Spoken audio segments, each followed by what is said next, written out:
Hi guys! For today's video ay magluluto nga tayo ng ulam namin. At kaya naglagay na ako ng butter sa pan. At kung iniisip niyo kung ano ba inuuna, bawang ba o sibuyas? Guys, sarili muna. Charing lang. So sa amin nga ayan, nagiling ng asawa ko parehas. Magkasama kaya yan, pagsabay na natin ang bawang at sibuyas, igisa.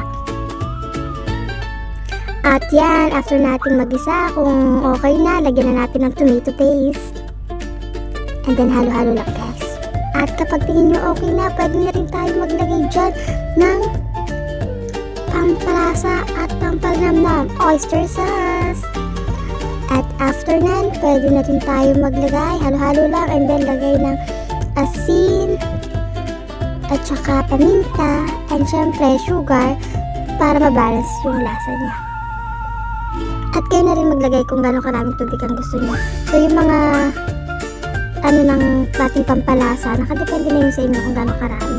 At yan, nilagay ko na yung shrimp. Actually, doon sa napanood namin, ano lang to, pusit. Pero dahil nga napaunti yung bili namin, nag-decide na kami na samahan na siya ng shrimp. At yan, nilagay na namin yung pusit. Guys, nalaga na namin yung pusit na yan for 1 minute. Kasi mabilis lang dapat siyang lutuin dahil kung hindi, kukunat. Yun lang. Tapos, after nan, pagka tingin nyo okay na, nalagyan lang natin siya ng kinchay yung lagay namin kasi wala kaming onion leaves. Yun lang. Thank you! Kain!